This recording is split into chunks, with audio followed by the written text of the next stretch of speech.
अच्छा मुझे एक बात बताओ कि कभी भी किसी रिलीजन की रिलीजियस बुक्स में डायनासोर्स के बारे में मेंशन क्यों नहीं है? डायनासोर्स के बारे में कुछ क्यों नहीं लिखा गया? और अगर हम साइंस में देखें तो साइंस के पास डायनासोर के फॉसिल रिकॉर्ड्स मौजूद हैं, साइंस के पास डायनासोर के फुटप्रिंट्स मौजूद हैं, इवन साइंस के पास डायनासोर्स के एग्स भी हैं। तो कभी भी कोई ये नहीं बोल सकता कि डायनासोर कभी एग्जिस्टेंस में नहीं थे इस अर्थ में। डायनासोर 100% इस धरती में एग्जिस्ट करते थे। इस चीज का साइंस के पास बहुत तगड़ा, बहुत ठोस सबूत है, नकार नहीं सकते आप। फिर भी रिलीजियस बुक्स में हमारी लिखा क्यों नहीं? क्योंकि जिन भी लोगों ने इस रिलीजियस बुक्स को लिखा पहले, उनको कभी ये पता ही नहीं था कि डायनासोर भी इस धरती में एग्जिस्ट कर सकते हैं। उनको ये आइडिया ही नहीं था। इसका मतलब साफ साफ ये हुआ जो हमारी रिलीजियस बुक्स हैं वो ह्यूमंस के द्वारा लिखी गई हैं और हमें उन्हें कभी भी ब्लाइंडली फॉलो नहीं करना चाहिए।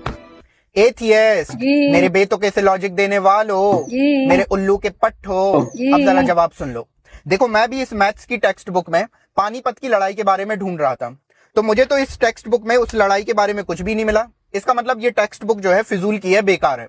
अब आप कहोगे कैसी इलॉजिकल बातें कर रहे हो? अगर आपको पानीपत की लड़ाई के बारे में ढूंढना है तो उसके लिए आप हिस्ट्री बुक के अंदर उसको तलाश करो। गलत जगह पर इस टॉपिक को क्यों ढूंढ रहे हो? इसी तरीके से अगर आपको डायनासोर के बारे में जानना है तो उसके लिए आपको जूलॉजी की बुक के अंदर उसको तलाश करना पड़ेगा। आप उसको रिलीजियस बुक्स के अंदर क्यों ढूंढ रहे हो? देखो, जितनी भी रिलीजियस टेक्स्ट बुक होती हैं, उनका जो मकसद होता है वो ये होता है कि इंसान को सही गाइडेंस देना, उसको अच्छे और बुरे की पहचान कराना, अपने बनाने वाले क्रिएटर को पहचानना, एक्सेट्रा। डायनासोर जो कि आज से 6.5 करोड़ साल पहले एक्सटिंक्ट हो चुके हैं, विलुप्त हो चुके हैं, उसके जानने और ना जानने से एक आम इंसान की जिंदगी पर कोई भी फर्क नहीं पड़ता।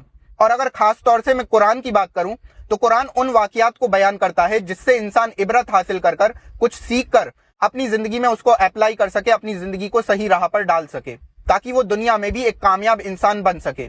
और मुझे तो हंसी आती है इन एथियस्ट के सवालों को सुनकर, और मुझे तो डर है कि इनकी जो एथियस्ट की आने वाली औलादे हैं, जेनजी अल्ट्रा प्रो मैक्स, वो कहीं ऐसा ना बोले कि इसमें तो आईफोन के बारे में बताया ही नहीं गया, इसलिए हम इस बुक को नहीं मानते हैं। ये सारी रिलीजियस बुक्स जो हैं बेकार है, फिजूल की है। तो इसीलिए कोई ऐसी बात करा करो जो हजम भी हो सके, कुछ सुनने में सेंसिबल भी लगे।